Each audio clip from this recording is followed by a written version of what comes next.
अस्सलामुअलैकुम दोस्तों, क्या हाल है आप सबका। उम्मीद करता हूँ खैरियत से होंगे। आज आपकी खिदमत में एक नई वीडियो के साथ हाजिर हुआ हूँ। आज का जो हमारा टॉपिक है वो है वर्क परमिट। वर्क परमिट से related PTW permit, work system भी आप इसे कह सकते हैं।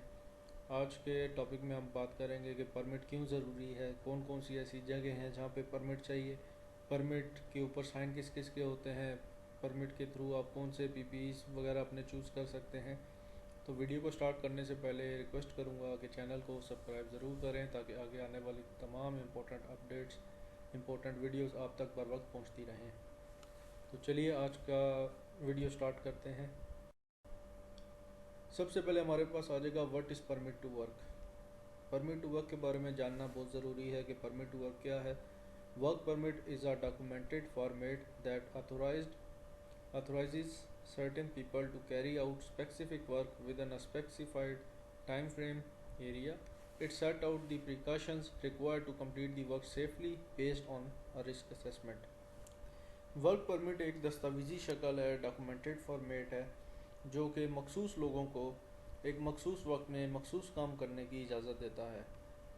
इसके अलावा जो है ये ख़तरे की तशख़ीस की बुनियाद पर काम को महफूज तरीके से मुकम्मल करने की ज़रूरी एहतियाती तदबीर का भी तयन करता है। इसके अंदर एक रिस्क असेसमेंट भी होती है। चंद परमिट्स हैं जिनके अंदर नहीं होती, लेकिन तकरीबन हर परमिट है उसके अंदर होती है। उसकी एक अपनी एक रिस्क असेसमेंट उसके अंदर बनी होती है कि जो आप काम करने जा रहे हैं उसके अंदर क्या क्या हैज़र्ड्स हैं, क्या क्या कंट्रोल मेजर्स चाहिए, क्या क्या पीपीज़ वहाँ पे रिक्वायर्ड हैं। फिर ऑथोराइज पर्सन के सिग्नेचर्स आते हैं, इशूअर के सिग्नेचर्स आते हैं, रिसीवर्स के सिग्नेचर आते हैं। इन तमाम चीज़ों के बारे में आगे चल के इंशाल्लाह बात करते हैं। PTW is a part of management system. Permit to work एक मैनेजमेंट सिस्टम का एक हिस्सा है जिसके ज़रिए मैनेजमेंट को भी पता होता है कि हमारी टीम कौन सा काम किस एरिया में सर अंजाम देने लगी है। PTW required mechanical electrical isolations should remain in force until work is completed.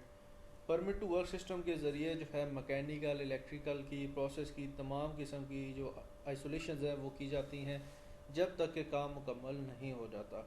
Normally work permit की डिफरेंट कॉपीज़ होती हैं, 4 कॉपीज़ आलमोस्ट होती हैं। एक पर कॉपी जो है ओरिजिनल वो रहती है, जो आदमी जो टीम काम करने वाली है उसकी एक कॉपी मैकेनिकल टीम के पास रहती है अगर वो आइसोलेशन करते हैं। सेकंड थर्ड कॉपी इलेक्ट्रिकल वालों के पास रहती है, वो आइसोलेशन करते हैं।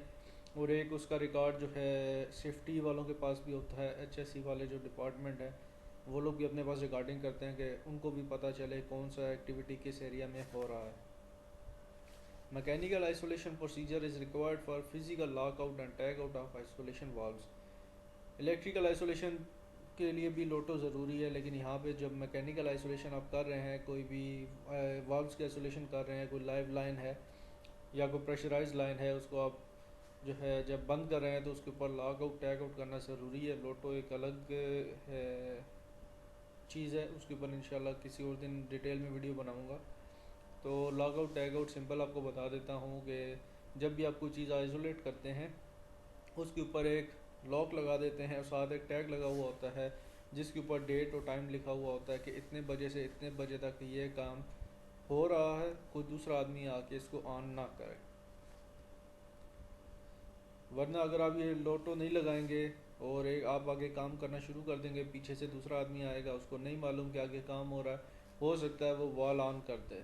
सेम यही चीज़ आपने इलेक्ट्रिकल जो है आइसोलेशन उसके ऊपर भी इम्प्लीमेंट करनी है। PTW system must be improved and personnel must be adequately trained. Permit to work system जो है हर साल हर कुछ अरसे के बाद रिवाइज होना चाहिए, उसके अंदर इम्प्रूवमेंट्स आनी चाहिए और जो भी आदमी है प्रॉपर उसको ट्रेनिंग होनी चाहिए परमिट टू वर्क सिस्टम के बारे में। Improved shift hand over and control of suspended PTW। जब आप एक शिफ्ट ख़त्म करते हैं, फॉर एग्ज़ाम्पल कुछ हमारे पास इंडस्ट्री ऐसी है जहाँ पे 8 घंटे की शिफ्ट होती है, कंस्ट्रक्शन में 9 घंटे की जैसे शिफ्ट होती है, तो जब आप अपनी शिफ्ट ख़त्म करके जाते हैं, नेक्स्ट शिफ्ट आती है, तो PTW के थ्रू आप उन्हें एक सेफ हैंड ओवर दे के जाते हैं या फिर आप उन्हें इन्फॉर्म कर देते हैं कि हम यहाँ पे ये काम कर रहे थे, काम इस वजह से रुक गया और परमिट हमारा सस्पेंड हो गया है। ये भी एक कम्युनिकेशन का एक तरीका है दो शिफ्ट के दरमियान। Permit to work system includes, permit to work system के अंदर क्या क्या चीज़ें शामिल होती हैं। सबसे पहले है स्टैंडर्ड ऑपरेटिंग प्रोसीजर। और job and method statement and information, उसके अंदर तमाम किस्म की इंफॉर्मेशन दी जाती है कि क्या स्टैंडर्ड ऑपरेटिंग प्रोसीजर्स हैं, क्या जॉब करनी है, किस कौन कौन से उसके अंदर सेफ हैज़र्ड्स हैं, कौन कौन सी प्रिकॉशनरी मेजर्स चाहिए, उसके अंदर कौन सा आप इक्विपमेंट या टूल यूज़ करने लगे हैं, एक उसके अंदर है जो काम करने लगे उसमें क्या क्या हैज़र्ड्स हैं, और जो रिस्क असेसमेंट के थ्रू आपने उस पर कंट्रोल मेजर्स लगाए हैं, required precautions, mitigating actions and control measures, वही आपने हैज़र्ड के अकॉर्डिंग क्या क्या सेफ्टी प्रिकॉशंस ली हैं, कौन कौन से कंट्रोल मेजर्स लगाए हैं जिसकी वजह से हैज़र्ड रिड्यूस हो गया है। और पीपीई रिक्वायरमेंट्स, काम जो भी काम करने लगे हैं उसके लिए कौन कौन से पीपीई की रिक्वायरमेंट्स हैं। The permit issue extension and withdraw details, उसके अंदर लास्ट पे एक कॉलम बना हुआ होता है जिसके अंदर परमिट की डेट या इशूएंस लिखी होती है। उसके अंदर एक्सटेंशन भी कर सकते हैं, एक शिफ्ट अगर ख़त्म हो गई है नेक्स्ट शिफ्ट में जो मैनेजर आएगा वो काम करने की इजाज़त दे के परमिट को एक्सटेंड भी कर सकता है। नॉर्मली एक परमिट एक शिफ्ट के लिए होता है। या जो है विदड्रॉ डिटेल, अगर किसी वजह से काम रोक दिया गया है तो उसको परमिट को विदड्रॉ कर लिया जाता है। The names and signatures of those who are responsible for the job, उन तमाम लोगों के नाम और सिग्नेचर उसके अंदर लिए जाते हैं जो जो उस काम के लिए रिस्पॉन्सिबल होते हैं। A tool box stock signed by all workman, उसके साथ एक टूल बॉक्स स्टॉक का पेपर अटैच होता है जो एक सुपरवाइज़र या जो एरिया सेफ्टी ऑफिसर है काम स्टार्ट करने से पहले एक tool box stock. When are the PTW systems applicable, PTW system किस वक्त एप्लीकेबल होता है, किस वक्त कारआमद होता है। वर्क्स विच में adversely affect the safety of personal, ऐसा काम जिसके अंदर किसी भी इंसान की जो है जान जा सकती है, उसको बहुत ज़्यादा खतरे का सामना हो सकता है। द एनवायरनमेंट और द प्लांट, या एनवायरनमेंट के लिए या प्लांट या आपकी जो कंस्ट्रक्शन साइट है उसके लिए कोई खतरा का बायस बन सकती है, कोई ऐसी एक्टिविटी हो। High risk non routine work activities which will require some form of JSA or a prior to work commencing, ऐसा काम जिसके अंदर बहुत ज़्यादा रिस्क हाई हो, ख़तरे वाला काम हो या रूटीन से हट के हो, उसके अंदर फिर हम JSA जॉब सेफ्टी एनालिसिस और रिस्क असेसमेंट उसका सहारा भी लेते हैं ताकि कंट्रोल मेजर्स लगा के हैज़र्ड को मिनिमाइज़ किया जा सके। Non production work for example maintenance, repairs, inspections, testings, alterations, construction, dismantling, adaptation, modification of equipment and process, cleaning. Non production के ये तमाम काम जो मैंने भी नाम लिए हैं इनके काम सर अंजाम देने के लिए भी परमिट चाहिए होता है। टेम्परेरी और permanent changes job where two or more individuals or group need to coordinate activities to complete the job safely. Temporary तौर पे या परमानेंट तौर पे कोई ऐसा काम आ जाता है जिसके अंदर दो आदमी डिफरेंट डिपार्टमेंट्स के फॉर एग्जांपल या दो मुख्तलिफ ग्रुप उनको एक ही एक्टिविटी सेफली अंजाम देने की ज़रूरत पड़े, वहाँ पे भी पीटीडब्ल्यू को एप्लीकेबल किया जाता है। हार्ड वर्क विच में जनरेट स्पार्क्स और other sources of ignition, hard work जैसा कि welding, cutting, grinding. Hard work के बारे में आपको पता ही होगा, ऐसा काम जिसके अंदर आग लगने का ख़तरा हो, सोर्स ऑफ इग्निशन हो, जैसे स्पैटर्स होते हैं। तो वेल्डिंग, कटिंग, ग्राइंडिंग ये तीनों ऐसी एक्टिविटीज़ हैं जिसके अंदर स्पैटर्स या आग जनरेट होती है, आग सोर्स ऑफ इग्निशन पैदा करती है। तो ऐसा काम हॉट वर्क उसके लिए भी परमिट चाहिए होता है। Heat is use to generated heat is use or generated for example by welding, flame, cutting, grinding, जैसे मैंने ऊपर बता दिया। Work on high voltage electrical equipment for example electrical troubleshooting or repair on live electrical circuits.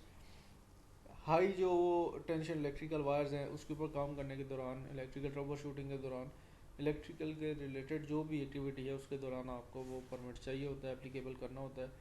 Work involving the use of hazardous dangerous substance including radio active material and explosives for example blasting, मुख्तलिफ mines वगैरह में या जो है industries के लिए जो limestone वगैरह आता है उनको एक्सट्रैक्ट करने के लिए एक्सप्लोसिव्स का इस्तेमाल किया जाता है। या जो है कुछ कंस्ट्रक्शन साइट्स पे आपने देखा होगा पाइप्स वगैरह की रेडियोग्राफी की जाती है। तो इस किस्म के तमाम हैज़ार्डियस और डेंजरस एक्टिविटीज़ या डेंजरस सब्सटेंसेस जहाँ पे भी आपने यूज़ करने हैं वहाँ पे भी परमिट वर्क सिस्टम एप्लीकेबल होगा।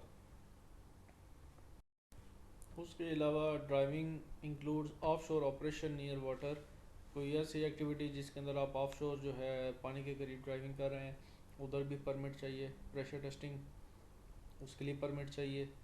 Complex machinery, excavation near buried electrical services या utilities, temporary equipment for example generator, welding equipments, critical lifting user mobile cranes, ये जो है लिफ्टिंग वर्क परमिट लाजमी आपने लेना है जब भी कोई लिफ्ट करनी है। बाईपासिंग और रिमूविंग अल्टरनेटिंग सेफ्टी डिवाइसेस और इक्विपमेंट, अगर आपके प्लांट पे कहीं कोई ऐसे सेफ्टी डिवाइसेस लगे हुए हैं जिसके अंदर कोई आप अल्ट्रेशन कर रहे हैं या बाईपास कर रहे हैं, उसके लिए भी वर्क परमिट चाहिए। Work at height, elevated works, operational pipelines, other applications like insulations or catalyst handling, exposure to moving rotating machinery in proximity of vents, liquids of gas on process lines with gas release। तो ये तमाम ऐसी activities हैं जिसके लिए आपको permit to work system चाहिए। Next हमारे पास पीपीईज आ जाते हैं, personal protective equipments. Personal protective equipments and other safety equipments require specified for each hazard present at work site, the safety representative must specify a hazard control। कोई ऐसी site, कोई ऐसी जगह जहाँ पे बहुत ज़्यादा हैज़र्ड्स हों, सेफ्टी रिप्रेजेंटेटिव वहाँ का आइडेंटिफाई करके कंट्रोल मेजर्स बताएगा कि कौन कौन सा पीपीई वहाँ पे रिक्वायर्ड है। Your supervisor is responsible for providing equipment necessary to comply with safe work permit requirements. आपका जो सुपरवाइज़र है वो ज़िम्मेदार होता है आपको तमाम ज़रूरत के इक्विपमेंट्स प्रोवाइड करने के लिए, दस्तयाब करने के लिए, ताकि जो सेफ्टी वर्क परमिट के अंदर जो सेफ्टी रिक्वायरमेंट्स हैं उनके ऊपर पूरा उतरा जा सके। When a PTW is not required, PTW आपको कब नहीं चाहिए होता है? जब कोई इमरजेंसी खुदा न खास्ता हो जाती है, या जो है कोई ऐसी रूटीन एक्टिविटी आप कर रहे होते हैं जो आपके मैनेजर्स ने आपको ऑथराइज़ की होती है based on risk assessment. Next हमारे पास कुछ डेफिनेशंस आ जाती हैं, जैसे मैंने ऊपर जिक्र किया था परमिट इशूर के बारे में, परमिट रिसीवर के बारे में, फील्ड ऑपरेटर के बारे में, या जो जॉब एग्जीक्यूट करेगा उनकी डेफिनेशंस के बारे में पढ़ लेते हैं। Responsible person is a person authorised bye manager who will be responsible for keeping his area and staff safe. His responsibility include management of people, process, material, equipment, infrastructure, contractor, subcontractor, visitors and environment। एक responsible बंदा जो management की तरफ से assign किया जाता है, उसको रिस्पॉन्सिबिलिटी दी जाती है ताकि वो अपना और अपने स्टाफ का ख्याल रखे। उसकी ज़िम्मेदारी होती है कि मैनेजमेंट लोगों की वो मैनेजमेंट करे, प्रॉपर प्रोसेस की, मटेरियल की, इक्विपमेंट, इंफ्रास्ट्रक्चर, जो भी चीज़ें हैं उसके अंदर, वो इन तमाम चीज़ों का रिस्पॉन्सिबल होता है। नेक्स्ट है issuer. Issuer must be a person who is trend. Issuer वो होता है जो परमिट को इशू कर रहा होता है, जो काम करने की इजाज़त दे रहा होता है। तो ये वो आदमी होना चाहिए जो एक स्पेशली ट्रेंड है, competent and authorised to issue a permit to work after ensuring that all hazards associated with the work being done in that area have been identified and all necessary safety precautions are being implemented to ensure that the work can be completed safely। जो issuer होता है वो इस बात को यकीनी बनाता है कि तमाम हैजर्ड्स जो भी हमने काम करना है उसके साथ एसोसिएटेड हैं वो आइडेंटिफाइड हो गए हैं, जो ज़रूरी सेफ्टी प्रिकॉशंस हैं वो ले ली गई हैं, तमाम जो चीज़ें हैं वो इम्प्लीमेंट कर दी गई हैं, उसके बाद ही काम सेफली स्टार्ट किया जाए और सेफली कंप्लीट किया जाए। Executor must be a person who is trend. Same वही बात, जो भी जॉब एग्जीक्यूट करेगा वो ट्रेंड पर्सन होना चाहिए, कॉम्पिटेंट होने चाहिए, and authorise who is responsible for work being completed as described in permit to work. वो रिस्पॉन्सिबल होता है कि काम को सेफली सर अंजाम दे, जैसे कि परमिट वर्क सिस्टम में डिस्क्राइब किया हुआ है, बताया गया है। The executor must ensure that the work being done has been adequately described so that all associated hazards and risk can be identified। जो एग्जीक्यूटर होता है उसको इंश्योर करना होता है, मेक श्योर करना होता है कि जो काम बताया गया है, जैसे परमिट के अंदर डिस्क्राइब किया गया है, उसके रिलेटेड जो हैज़र्ड्स हैं, जो रिस्क हैं, वो आइडेंटिफाइड हैं, कंट्रोल मेजर्स अपनी अपनी जगहों पे हैं, ताकि कोई इंसानी जान या वैसे उसको कोई हादसा पेश ना आ जाए। Field operator is a competent person, supports the isolator at site, checks the site compliance to permit conditions and sign the permit। जो फील्ड ऑपरेटर होता है वो भी एक कॉम्पिटेंट बंदा होता है जो आइसोलेटर का काम करता है, जो आइसोलेशंस करवाता है या करता है, ताकि साइट जो है उसके ऊपर परमिट की जो कंडीशंस हैं उसको प्रॉपरली फॉलो किया जा रहा है। नेक्स्ट हमारे पास gas testing. Gas testing means the required gas analysis like oxygen content inside vessels for confined space, increase LEL percentage for hot work, H2S and carbon monoxide gas levels for confined space in hot works. It has to be done by a competent and trained certified authorized person from the issuing authority before handing over the job to executing authority. Continuous gas monitoring and when required will be done by trained and authorized executing members. Gas test की जाती है जब भी आपने कोई काम कोई ऐसी एक्टिविटी जो कन्फाइंड स्पेस के अंदर हो, किसी वेसल के अंदर हो, एक्सकवेशन के अंदर हो, आपने जाके सर अंजाम देनी है, चाहे वो हार्ड वर्क हो या वैसे कोई एक्टिविटी हो, उससे पहले एक गैस टेस्ट किया जाता है जिसमें ऑक्सीजन का लेवल, H2S का लेवल, LEL की जो परसेंटेज है, कार्बन मोनोऑक्साइड, ये तमाम गैसेज उसमें चेक की जाती हैं। अगर सेफ़ हो तो ही काम करने की इजाज़त दी जाती है। तो ये गैस टेस्ट सिर्फ एक ऑथराइज और कॉम्पिटेंट बंदा ही कर सकता है जिसके पास प्रॉपर सर्टिफिकेशन हो, जिसको मैनेजमेंट ने ऑथराइज़ किया हुआ हो।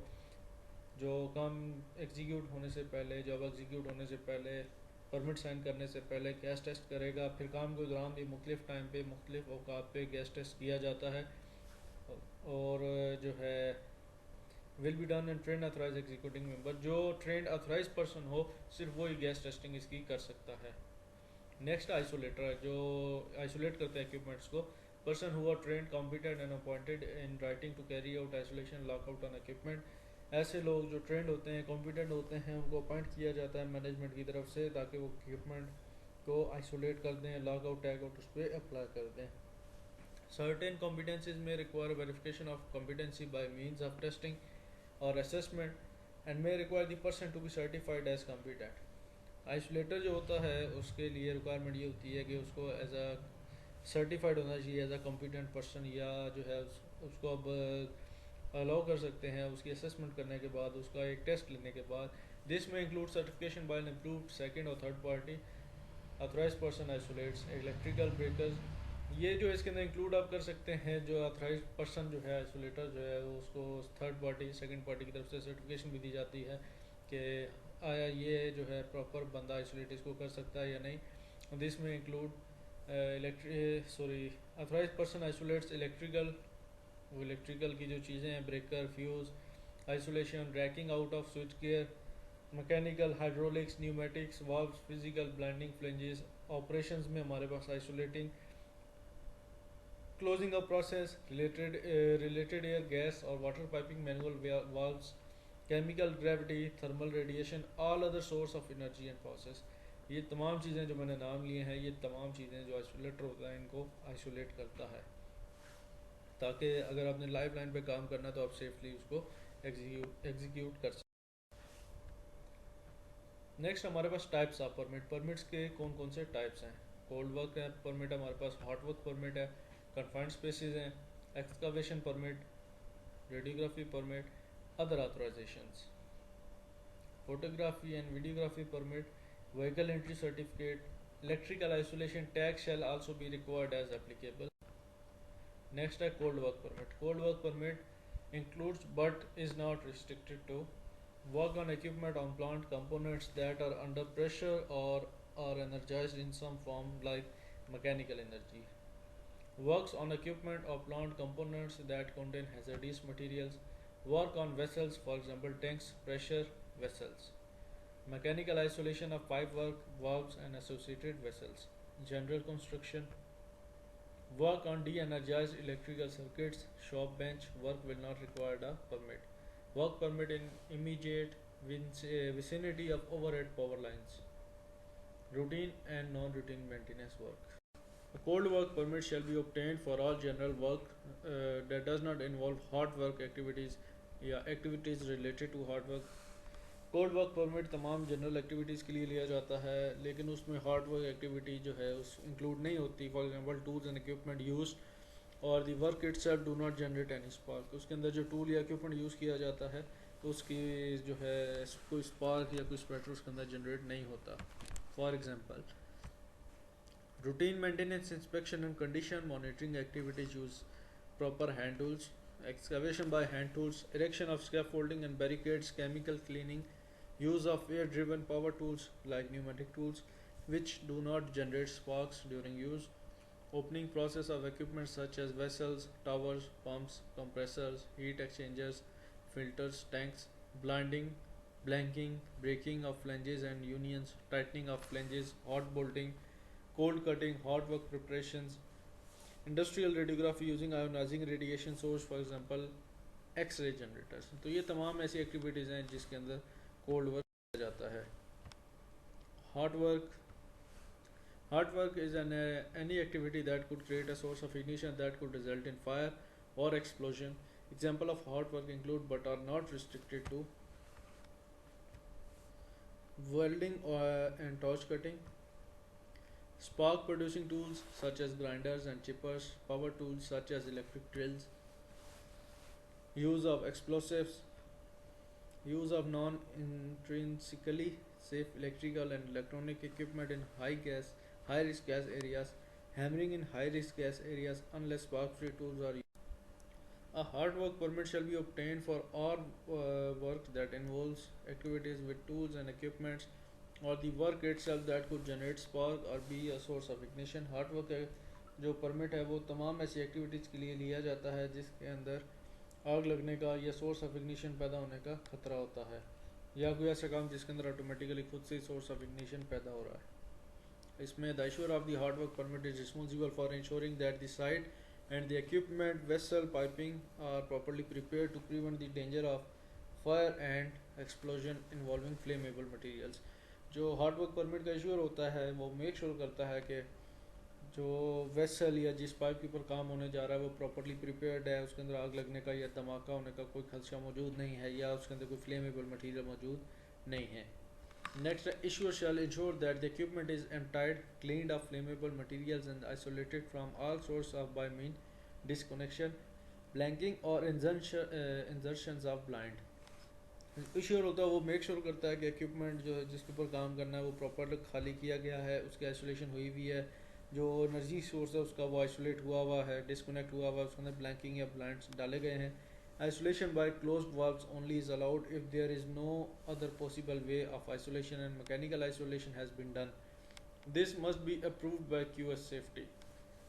Isolation जो है अगर आप पीछे से वाल्व बंद कर देते हैं फॉर एग्जांपल किसी पाइपलाइन का तो वो अलाउड नहीं है, लेकिन इस सूरत में अलाउ है कि वहाँ पे कोई और उसका रास्ता ना हो, उसके अलावा आप उसको आइसोलेट ना कर सकें। मैकेनिकल आइसोलेशन अगर कर दी जाए एक दफ़ा तो वो अप्रूव होनी चाहिए QS सेफ्टी के थ्रू जो है। Issuer and executor shall ensure that within 10 meters of hot work site any sample point, drain, surface, manhole cover or relief valves outlets are covered to prevent the escape of flammable gas and vapors, sealed using flame retardant, tarpaulin, wet rags and or metal plates। They shall also ensure that these seals are maintained in good condition। जो issuer और executor हैं वो make sure करते हैं कि जहाँ पे भी उन्होंने हार्ड वर्क करना है उसके 10 मीटर के अराउंड जितने भी पॉइंट हैं जिनके अंदर गैसेस हैं या जो ऐसा फ्लेमेबल वेपर्स वगैरह हैं वो प्रॉपरली सील्ड हैं, रिटार्डेंट टर्पोलिन के साथ वो गीली होनी चाहिए और मेटल प्लेट के साथ प्रॉपर वो सील होना चाहिए। और वो ये भी मेक श्योर करते हैं जो सीलें लगी हुई हैं उनके ऊपर वो भी किसी अच्छी कंडीशन में हैं या नहीं। If there are any open drains or ditches into which flammable liquid can escape, the same shall be dammed and pumped dry. Outlets of all unit drains shall be plugged to isolate them from the rest of sewer system। Excavation means a process of moving earth, rocks or other material with tools, equipments and explosives. It includes earthwork, trenching walls, shafts, tunneling and underground work using manual or mechanized methods। Elements of permit to work system: issue, receipt, clearance, return to service, cancellation, may also be an extension। यहाँ पे हमारी excavation के बाद definitions ख़त्म हो जाती हैं। अब हम नेक्स्ट हमारे परमिट टू वर्क सिस्टम में कौन कौन से एलिमेंट्स होते हैं उनके ऊपर बात करते हैं। इशू प्री जॉब चेक्स का भी परमिट इशू करने से पहले प्री जॉब चेक आपने क्या करनी है। Description of work to be carried out, description of plant and location, assessment of hazards, identification of controls। Additional permit, for example hot work, isolation of services, PPEs, emergency। Next है हमारे पास the employer, site occupier or installation duty holder, that is the installation owner or operator has overall responsibility for ensuring proper permit work systems are developed and followed। All workers, contractors, subcontractors has responsibilities and duties under a permit to work system, it is important that each person is adequately trained and knows exactly what those responsibilities are and duties are if they are to be carried out properly. Suspension of work permit को आप कब cancel कर सकते हैं, suspend कर सकते हैं. In case of an emergency injury or dangerous occurrence work shall be suspended and validity of any work permit ceases. File if there is a general alarm fire मैं पढ़ रहा हूँ. अगर आग लग जाती है, कोई जनरल अलार्म बजता है, या if there is any changes in the agreed permit conditions, nature or scope of work where there is a conflict with another scope of. Next हमारे पास सस्पेंडेड परमिट जो है वो लाइव रहता है जब तक इसको प्रॉपर कैंसिल ना कर दिया जाए, और कैंसिल होने के बाद भी वो रिकॉर्डिंग सिस्टम में रहता है. तब तक दोबारा काम स्टार्ट नहीं करना जब तक इशूइंग अथॉरिटी आपको वेरीफाई ना कर दे कि काम करने के लिए अब सेफ़ है, या उस परमिट को रीवैलिडेट ना करें, या जो है उसके बदले में नया परमिट इशू ना करें. अगर कुछ साइट की कंडीशन ऑपरेशनल रीजन की वजह से चेंज हो जाती है, ऑपरेशनल रीजन की वजह से, तो आप तब भी परमिट आपका सस्पेंड हो जाता है, या न्यू हैज़ार्डियस सिचुएशन अपीयर हो जाती है, या कुछ सेफ्टी रूल्स रेगुलेशन जो परमिट में मेंशन्ड है वो होते हैं. Permits must be reviewed and signed by the safety representative, workers, supervisor, issuer, executor, work area manager. Workers must be informed of required emergency procedures, location and operation of emergency equipment and areas of inherent hazards. जो workers हैं काम करने से पहले उनको तमाम चीज़ें पता होनी चाहिए कि इमरजेंसी में क्या करना है, इमरजेंसी इक्विपमेंट कहाँ पड़े हुए हैं, कौन कौन से हैज़र्ड्स जो हैं उसके अंदर मौजूद हैं. Material safety data sheets must be supplied and special precautions reviewed with workers and their supervisions. But MSDS जो है, जो सप्लायर ने आपको प्रोवाइड की है स्पेशल प्रिकॉशंस के साथ, वो रिव्यू होनी चाहिए, वर्कर्स को उनके बारे में पता होना चाहिए और बाकायदा उनकी सुपरविजन भी होनी चाहिए.